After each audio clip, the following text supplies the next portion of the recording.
Oh, Okay. Cesare Okay. is your chat. Do you want me to text it? Okay. Yep. All righty. Good evening or good afternoon, I should say. Welcome to Exhale into Life with Regina. When Regina speaks, everybody listens. So wonderful to have you join us on this Friday afternoon. It is really nice here in Detroit, Michigan, enjoying the sun. Hopefully, it will stay because it has been quite a bit going on with the weather. I'm sure that we are ready for this weather to change, but we can just feel the sun. And so, welcome to Exhale into Life with Regina. When Regina speaks, everybody listens. And so I just want to welcome you and let you know that I have a special guest with me today. Hopefully I say her last name right. It's Sabrina Cherie. Cesare. Oh, Cesare. Shazair. Okay, Sabrina Shazair. And Queen Sabrina is what you're called. That is Yes. beautiful because my name Regina means queen.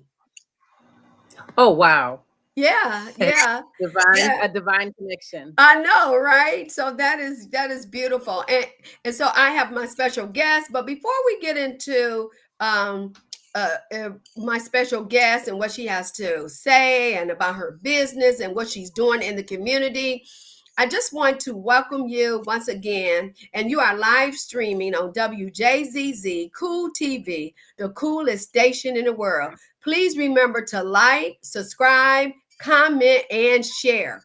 We look forward to hearing your comments and you going on WJZZ where you can listen to us. And if you don't catch all of it, you can go back and catch the rest of it on WJZZ. And I will be sharing it on my page as well. So feel free. And we also live stream and have replay on YouTube. So look for WJZZ. And again, Sabrina, Queen Sabrina, love having you here. And before we get into it again, I just want to also share about self care. I was listening to, sometimes watch The View, Sabrina, and they were sharing, and I was also watching um, another program on MSNBC, and they were sharing about Michelle Obama not going to the inauguration. And there had these rumors start spreading about the end of her, her marriage must be ending. Why would her husband go to the inaugural by himself? And she finally spoke out about it on her latest podcast. And one of the things that she shared, that this was her actually taking care of herself. This was her deciding that this was one thing she did not needed to do, that she needed to take care of herself. And to hear these rumors about something must be wrong with her marriage or something's going on was very disappointing because of her decision to do what was right for herself was at question. And it went so deep that something had to be wrong with her marriage.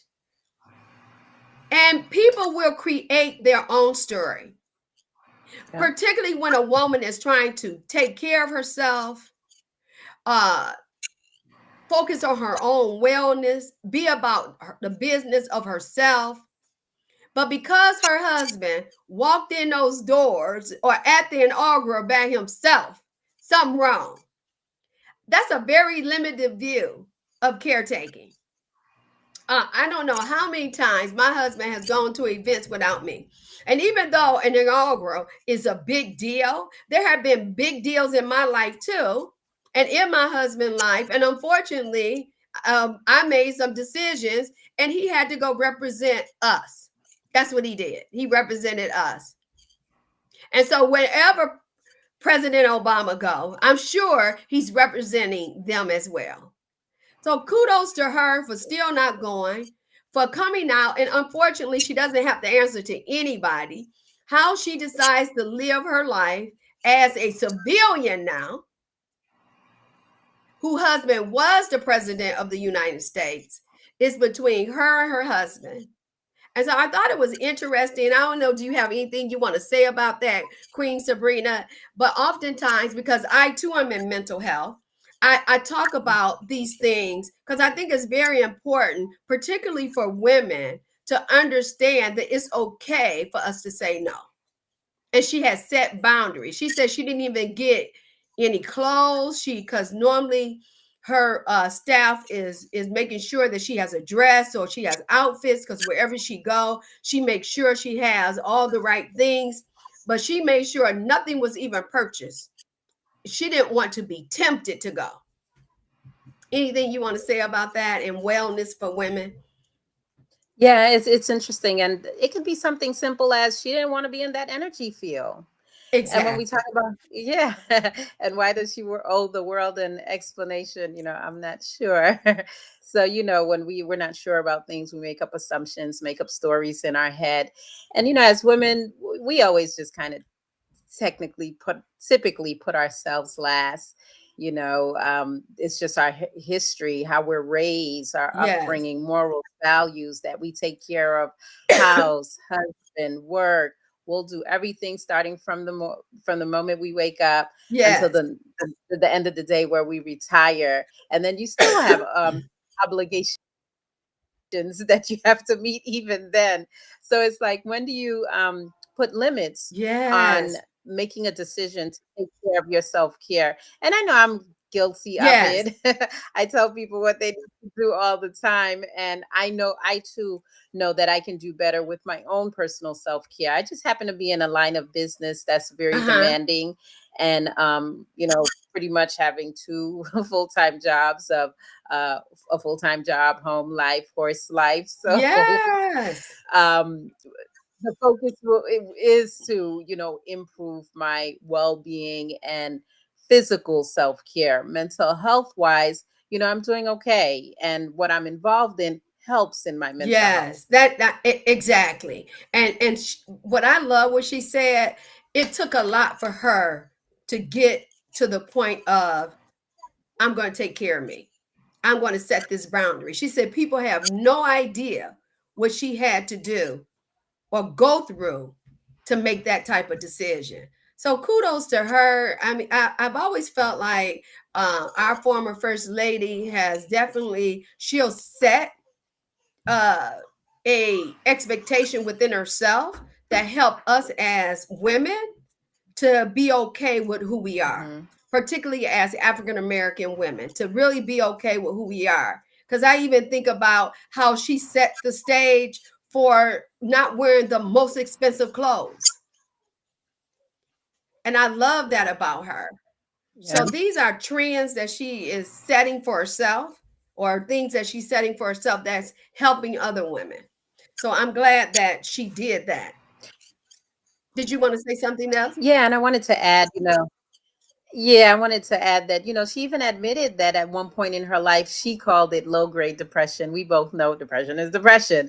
It could be mild, moderate, severe, recurrent, there's different levels, but just kind of sharing that, makes her connect with other women. Yes. Because, of course, in our eyes, oh, wow, she has the most glamorous life. She has the perfect husband. She's first lady. She has this role and title, but it also comes with a lot of responsibilities, obligations, and we already know how supportive she was in playing that role with grace, with poise, with respect, and she's highly intelligent. But connecting with the average person and letting her know, hey, it's not all what it's cracked up to be.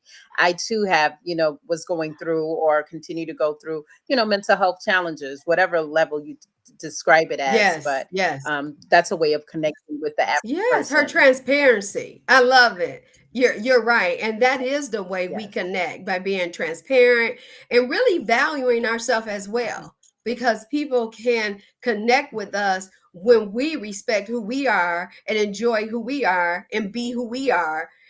People are able to connect and appreciate us, and vice versa. And we can Yes. appreciate others. And so thank you for joining this little short commentary with me. But I thought it was really important for women to hear what she did to take care of herself. Um, and so now I'm going to just share some of your background. And so we have Queen Sabrina. She is a licensed clinical social worker in the state of Michigan who has been in the field of social work for over 22 years. She earned her bachelor's and master's degree from Stony Brook University in Long Island, New York. She has a love and passion for working with people and horses. It is this combination that demonstrates her unique gift to genuinely connect with people. At a very young age, Sabrina's love for others began with her visiting and volunteering at the stables in Central Park. Her love of learning and furthering her education includes her receiving her certificate from the Michigan Psychoanalytic Institute and is also trained in trauma focused cognitive behavioral therapy to better hone her therapeutic skills. She is also a certified advanced addiction drug counselor and has experience working with with the juvenile justice system, foster care, and is highly experienced in working with individuals suffering with severe persistent mental illness, depression, and chemical dependence (SPMI). Her work in community mental health sectors range from the year 2000 to present. Sabrina is continuously seeking to gain more skills and broaden her education. As a clinician, Sabrina has worked with challenged youth and successfully incorporated using horses in her practice. Is this equine? No, equine? Yeah, they call it Equine, equine, equine equine. related activity. Okay, okay. So it's Yes. equine assisted psychotherapy, whose goal is to guide and support children and adolescents in multiple social, emotional, physical, cognitive, and behavioral domains utilizing talk and horse therapy. She describes riding horses as her form. It won't, I gotta go down. I'm sorry. I thought it would be nice to share this. She describes riding horses as her form of therapy. She decided to share her love and passion of horses to her clients in a therapeutic setting by teaching children and adolescents alternative ways of managing anger, trauma, abuse, grief, and hyperactivity. Her education and career have always focused on her passion for working with children and families. So, welcome, Queen Regina. I'm Sabrina. Yeah, so that is beautiful. You know, I have to tell you this story. I absolutely love the fact that that you have taken out the time to really love horses and to use it as a way of ministering or providing therapy to children, and I can imagine sometimes adults as well. Would that be correct? That Yeah, is so that correct. is beautiful. Well, won't you tell us and the audience how you actually got your start in your love for working with people? Yes. So at the age of 16, I was going through some serious depression. I come from a background of raised by two Haitian immigrant parents who migrated from Haiti and came here to have their six children and to provide us with a better life, a good quality of life. So life was fine. You know, it was okay, it was fair. But I noticed that I started to decline mentally and looking at what my mom went through in terms of trying to get us here, she made sure we always was in a house, private school, raised us in the best possible way she Hmm. can. I noticed I was having the Hmm. struggles, but I never shared it with my mom. Okay. The struggles continued in school, being Oh bullied. wow. I speak two languages, Creole. So at the time I had an accent, so you know I was bullied about that.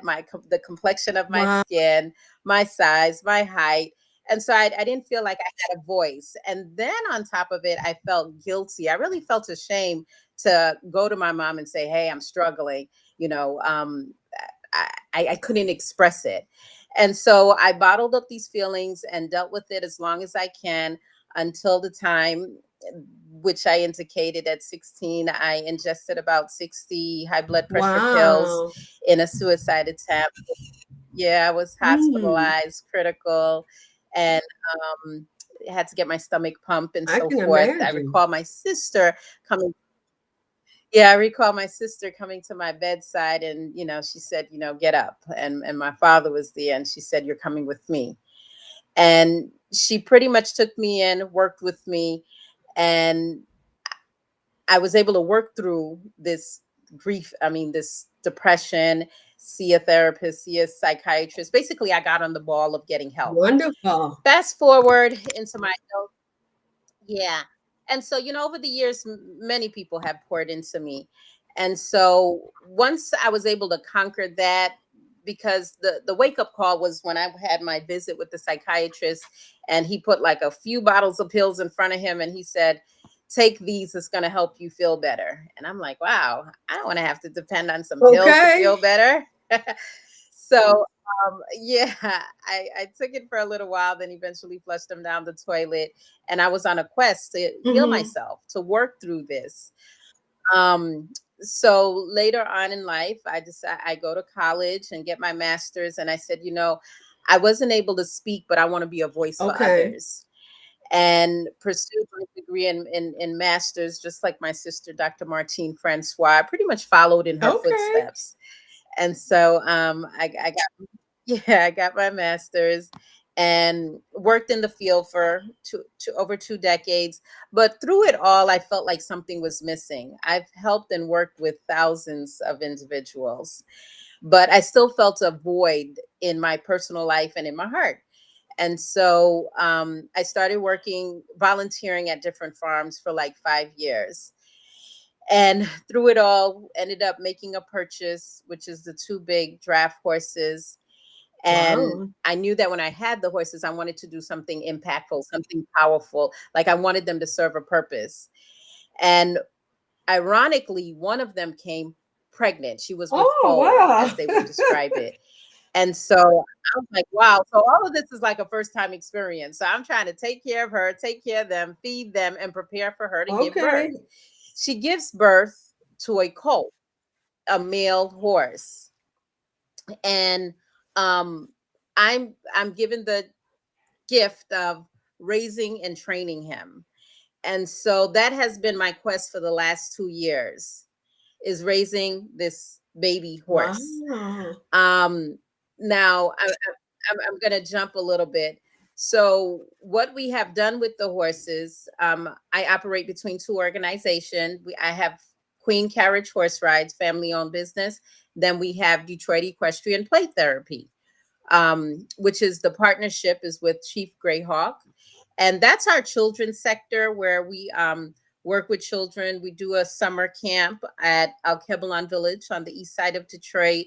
And basically, it's a psychoeducation camp, and we bring the horses out to each session. And it's a horsemanship camp. So the kids Oh, are wow. taught everything Okay. about horses, how to mount, how to interact, how to engage with the horse. And the last past year, we brought out one of my big horses, and we have the youngest members like 4 years old. And to just watch him overcome fears and address this horse, because he started out yelling, crying, and screaming, because these are large, intimidating animals. But once by year two, he was comfortable enough to groom and even attempted to walk the horse. Wow. So those are big breakthroughs. Yeah, really large breakthroughs. So right now, we have Queen Carriage Horse Rides have a major event taking place, Horses for Healing. It is an annual event, and Horses of Healing was birthed out of how my horse helped me heal through loss and grief. In particular, I lost my mom in November 22nd, Oh, 2024, wow. Okay. my greatest inspiration. And Yeah. Wow. Well, my heart goes for out to me, you. therapeutic wise, yes, yes, it's very difficult. Mhm. It's still difficult, of Yeah. course. But whenever I'm around my horses, whatever I'm going through, it dissipates. Okay. As soon as I drive up and step a foot on at that farm, I worry about nothing. everything that I'm feeling is gone. Just because, by approaching, as soon as I come there, they're running to the gate. So somebody's excited to see me, whether or not I have food. Right. It's nice. But just being in being in their presence, the feeding, the grooming, the talking, Yes. I tell them my day, my problems. Okay. Um, if writing is in store that day, the writing. So there's many, many, many That's benefits great. that I, as well as others, Okay. receive from this Well, engagement. tell me something, and it's called equine, right? Or equine. Equine, Equine, equine. Okay, equine. equine. Okay, so how does Yep. equine Mhm, assisted mhm. psychotherapy different from traditional therapy? So in traditional therapy, you're in the office setting, you're talking one-on-one or in a group setting with a licensed therapist. So we consider it equine related activities. So again, when we include the horse, it's psychoeducational because you have to obviously know all the basics of approaching this animal and not, overcoming fears but not getting scared or frightening the animal. The animal is a participant in the session, so the engagement that we have by bringing in a horse into our group engagements helps in several ways, as you know. There's physical therapeutic benefits, of course, mental health, depression, anxiety, and working through that. Social skills, some people are just quiet or not comfortable with talking, Uh-huh. and we have to go through those breakthroughs to get someone engaged and comfortable to share their most deep hearted, personal innermost hurts, losses, and different dynamics that they have gone through in Okay. life. And so including a horse in that dynamic, sometimes you don't even have to talk. You could just be there. Well, a breakthrough could just be being able to stand next to the horse and feeling confident and comfortable, and or building that relationship. Yeah, and so what So I'm building sorry, what that, I'm understanding you to say is that they're building connection um by really allowing themselves to trust. Am I getting that right? absolutely, they're building relationships, they're facing fears. That's the biggest thing, because sometimes a lot of inner city children don't have the opportunity to be up and close with a horse. As I tell people, it's like a dying art, and I'm on this quest to could make allow it to continue to be alive Yeah. and to continue this work. And so it helps them to develop confidence, improve motor skills, social skills.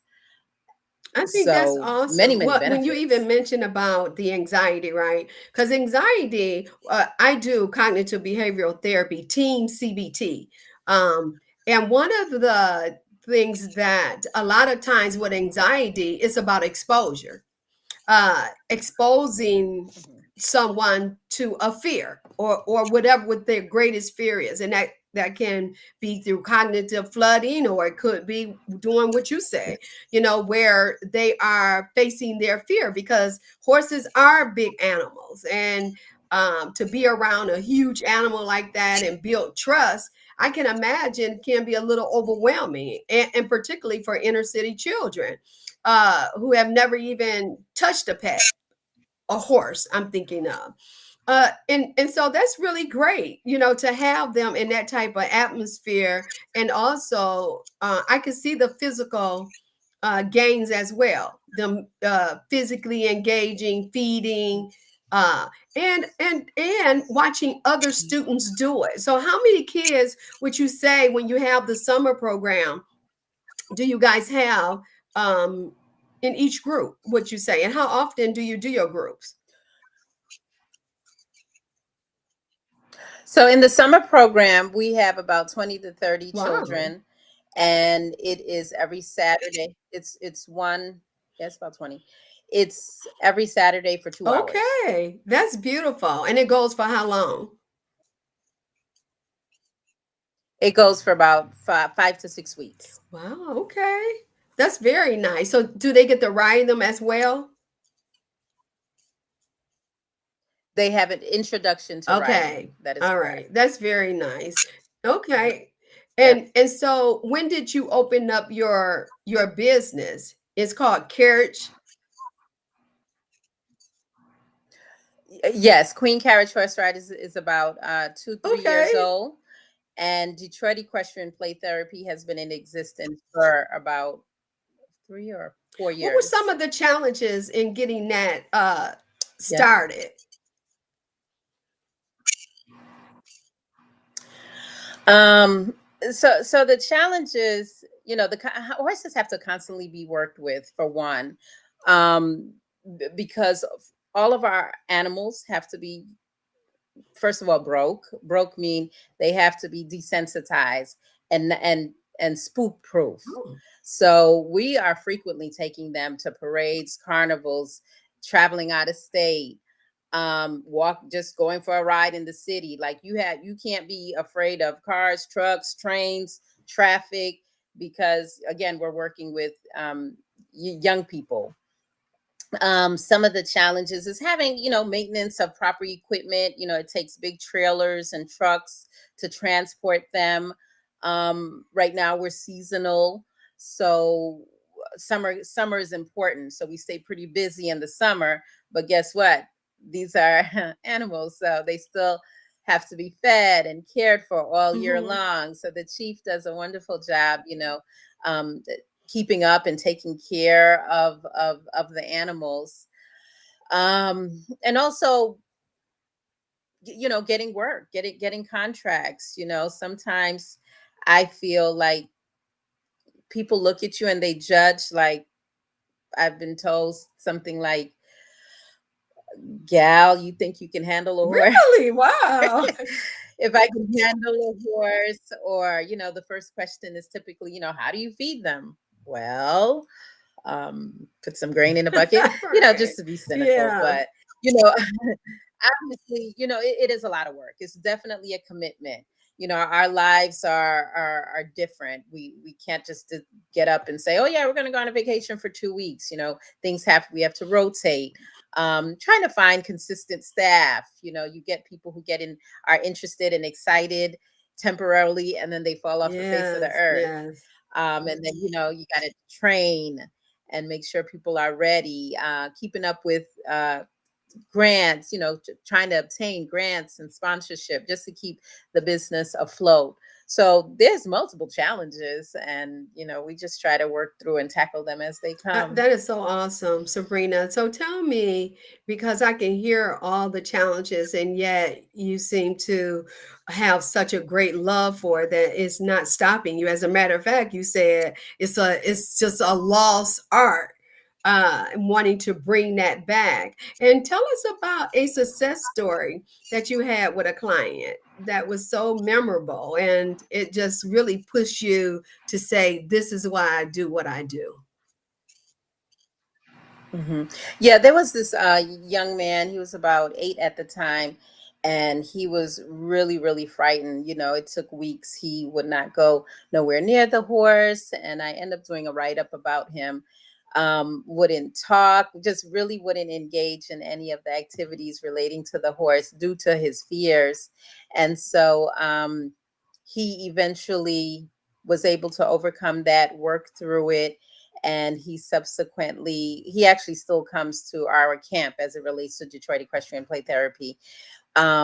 He was able to overcome that fear, and interact, engage with the horse, and ultimately get on top of the horse and do some introduction to riding. So he's definitely a success story. He still comes every year. So whenever we're doing camp, now he successfully comes and participates and kind of serves as a leader in the group. That is wonderful. I was going to ask you that. Do you have people, young people that eventually graduate from the program? So it's a different population that comes in every Okay. summer. So we haven't had a consistent flow Okay. for now. Okay. All right. Okay. Hmm. Well, and so reading some other parts, right, of your bio, you talked about being in the trauma focus cognitive behavioral therapy. Tell us about that and how you're tying Hmm. that all together. And then I read the certification in dealing with chemical Mhm. dependency, as well as you said, dealing with I think is severe persistent mental illness.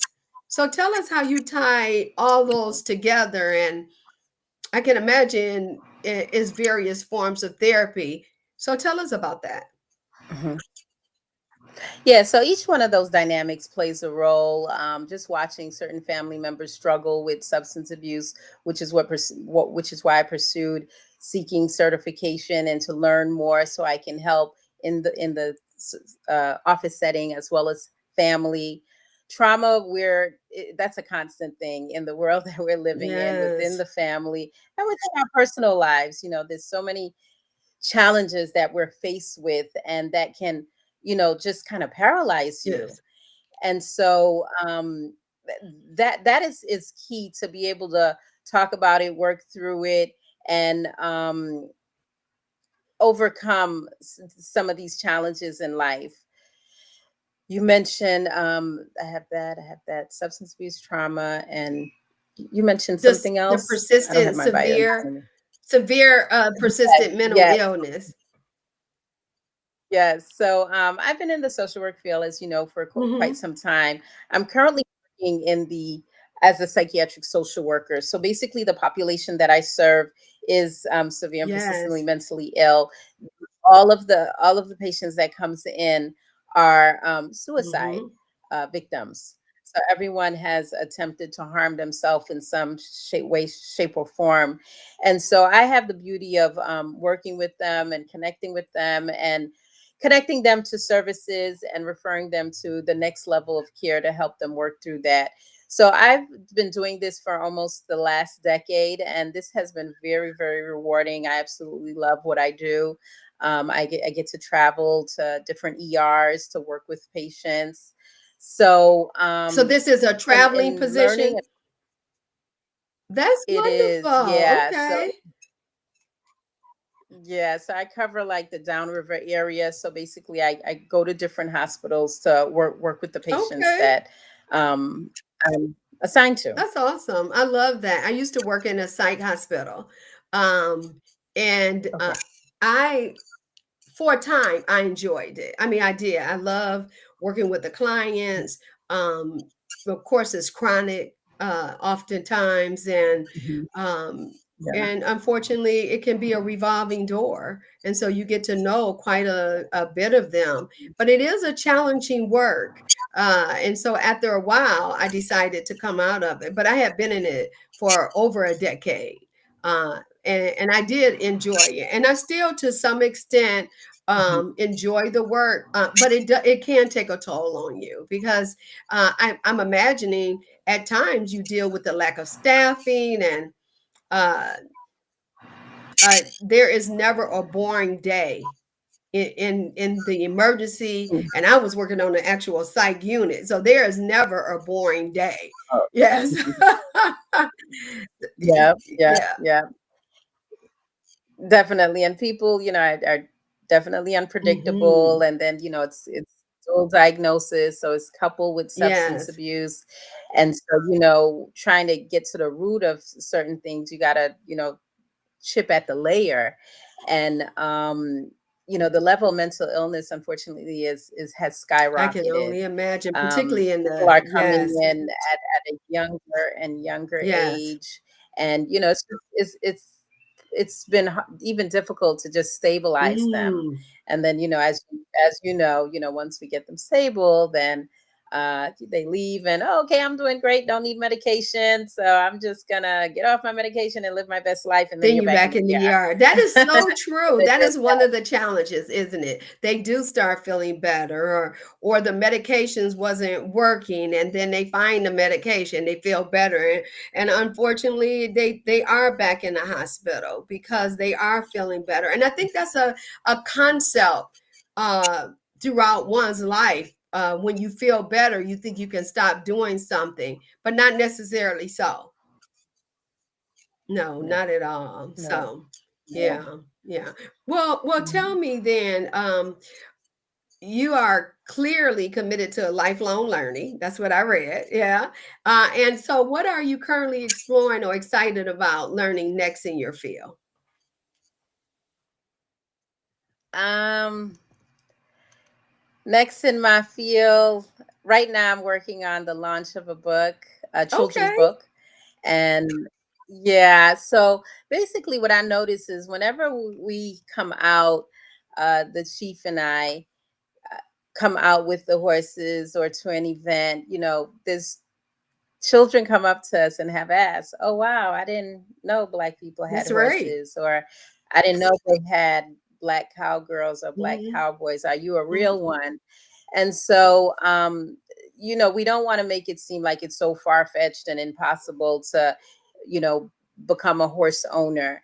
And, in the beginning, I was like discouraged a bit because I heard like the negatives more instead of the Mm. positives. So I want to continue to be that pillar of hope, that inspiration. And so this children's book highlights, how I was able to overcome fears and challenges and the naysayers and still pursue this dream and ultimately owning four horses. Wow. So is it a lot of work? Of course it's a lot of Hmm. work. Life is hard, but I try to focus on the positives. And so this book will spread my message across the world. That's the goal. And it is slated to come out relatively That's soon. awesome. Um, yeah, because like I said, the birthing of that young horse, it it it was quite an experience, and he taught me to be brave, resilient, strength that I didn't know I had.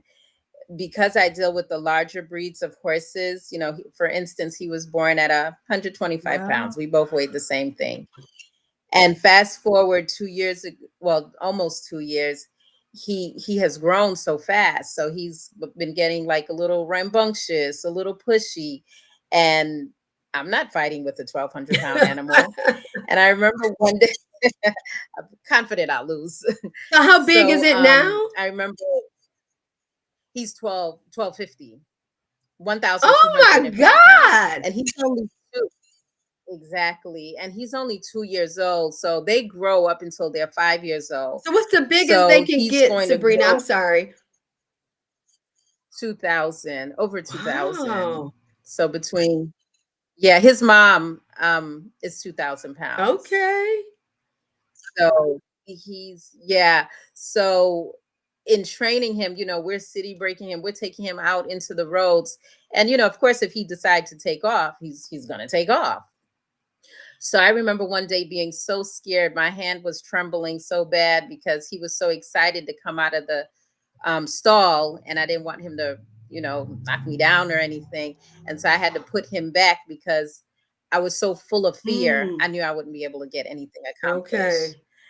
So I persisted, and I've been working with him and just kind of walking up and down to remind him, you're going to have to listen. I'm in All control, right. and you have to mind just like a child. Yes. And so I put together this heartfelt story of this life with this horse and Oh, how he changed me. He's a full black horse. His mama's white, and or they call it gray. Um, and I mean he's black black. And so really? I've had He's black insecurity on issues. black. I Yes, Wow. yes. I'm gonna send you the Okay. pictures when we're done. Yeah. Yeah, yeah. Cause dad is black, but still he could have been I gray, he could have know, been black and right? white, yeah, but he came out black. That Yeah. is awesome. Yep. And so, he's a reminder. And in the horse world, people prefer black horses because when they get dirty with dirt and everything on them, it's not visible. But on a gray horse, which they also known as white, it's visible. You can Mm. see it. And it's you have to keep up with keeping them clean. So yeah, it just kind of talks a children's story for age population of 8 to 12, 13. Just talks about this journey and everything I learned in working with him and raising him, and how it helped me build self-esteem, self-confidence, appreciation for my blackness Oh, and who I wow. am, and how this little lady took on the challenge of work because I could take when I take them around the city, I have big grown men, 6 feet, 300 pounds deep, that won't come near them because of the fear. Yes, I love this So my information. journey is to This yes, is yes. awesome. Well, go And then ahead. and also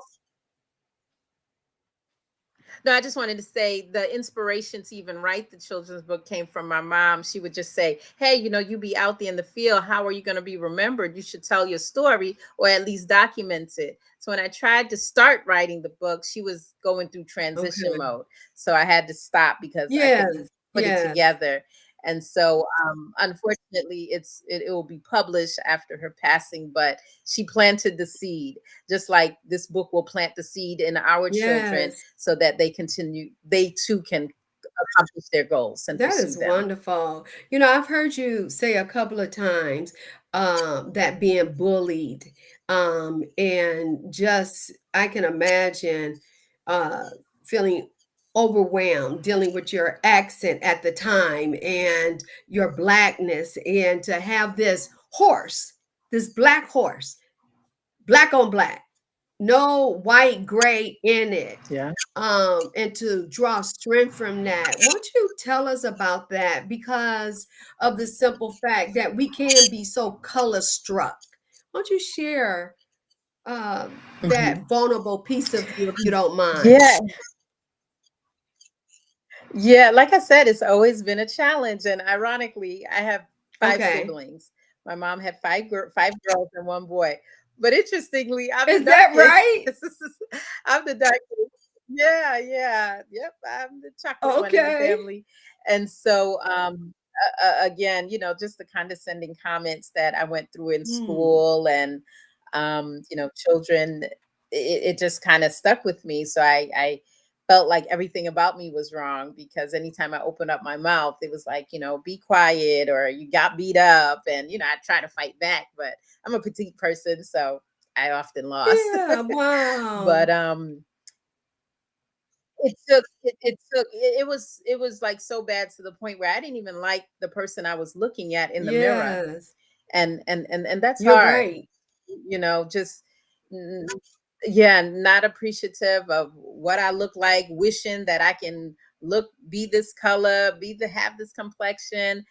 And it took years to build up the self-confidence. And even going through life, like light skinned girls got more attention, and it's like, well, there you go again, you're a loser at that. Yes. So when I was able to work through Mhm. that, and like I said, it took Mhm. years of supportive therapy and building up confidence and just, affirmations. Today you can't tell me All right nothing. now. If anything, I run outside to get me a little pant. You can't tell me nothing. But the beauty about when Solomon was born was it was like this black blob that like ended up on the floor.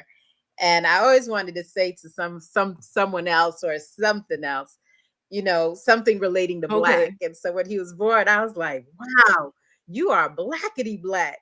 And then he popped up and it was this, black horse running around. And when he comes out, he's a showstopper. He's a That is showstopper. awesome. Everybody stops, and he's so humble and he's so kind. And just for Christmas I took him out to the city for some training, and I was kind of nervous because people just flooded and they wanted to touch and be in his face. And he just stood there patiently, and thank God he did, because it was just his first time being outside. Oh, yeah, that So was he's pretty good. he's made me feel very happy of who I am. Yep, yep. So when I step out, he's crazy about me too. So when I step out, if people want to look at me or talk to me crazy with him by my Yeah. side, yeah, I think they'll All have right. I second thoughts. love that. I love that. I love it. I've heard you say a couple of times Chief. So who is Chief? So Chief Greyhawk is the co-founder of Detroit Equestrian Play Okay. Therapy. He has a farm out in Belleville, and he has 4 horses of his Okay. own. So together we have this combination of horses. So we birthed Detroit Equestrian Play Therapy, which is the first organization that we started together. Chief has two masters in Okay. education. He's a teacher at Barack Obama Academy on the East Side, and he's been involved with horses for over 20 years. Wow. And so yeah, and he does a phenomenal job with working with the children and desensitization techniques. I have yet to see him not have a breakthrough with a child and a horse present. Wow. And even if they do have those fears, he will go as far as to step aside and work with that youth until he's able to get them on the horse. He don't play that, oh, you're going to cry and have a breakdown. If anything, we have more fights with the parents because they're like, oh no, it's too big. They impose their fears on the child. And so we have to, he breaks that immediately and he works with them until he successfully gets a child on a horse. Mhm. So, phenomenal individual who is doing Okay. amazing work in the field of education for over 2 decades as well. So we came together and honed our skills, put it together. His background, my background, and our love and passion for horses, and then hence we have been traveling all over, spreading the I word, That is so awesome. I have working with people, the human That animal is bond. wonderful. You have tuned in and been watching Exhale into Life with Regina. When Regina speaks, everybody listens.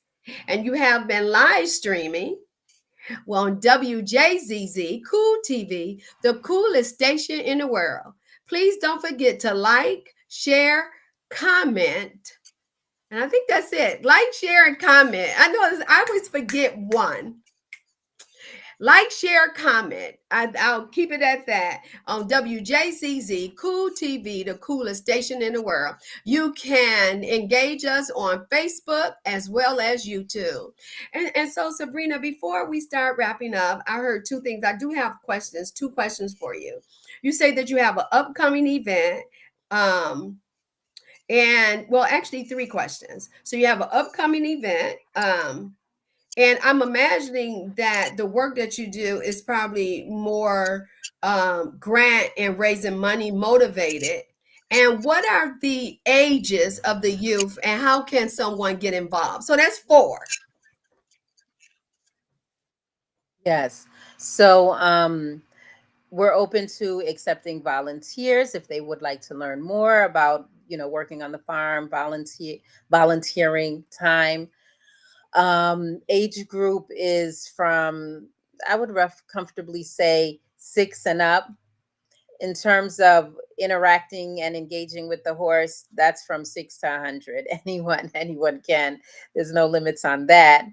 The upcoming event that is being hosted by Queen Carriage Horse Ride is set to take place on May 17th, 2025 from 2 p.m. to 5 p.m. It's happening at 906 Navajo Mhm. Street. It's on the east side of Detroit. So basically, May is Mental Health Yes. Awareness Month. And so we're going to be hosting this community wide event that's going to be featuring the book launch, horse rides, children carriage rides, guest speakers, testimonials. And so we strongly encourage people to come join in on this event. It's a $5 entry fee and $10 for the horse rides. So we have various people coming in, cowboys from Chicago, This is awesome. local cowboys. This is going to be a pretty large, big deal Okay. event.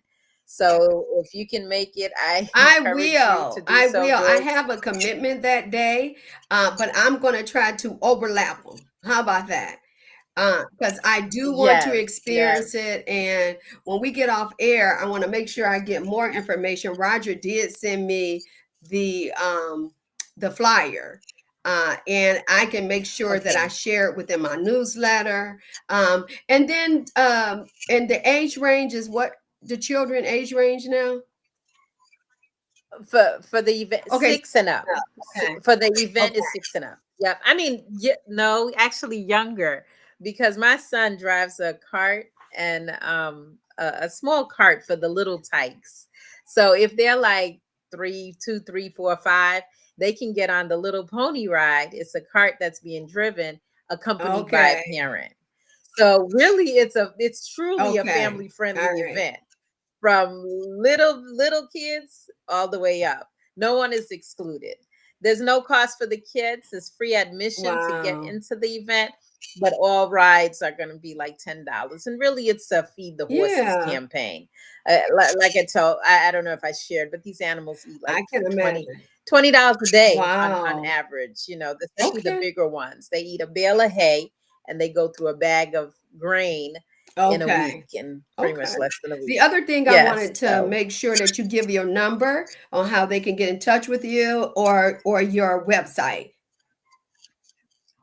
yes. So you can reach me regarding this event at 313-461-2482, and the website is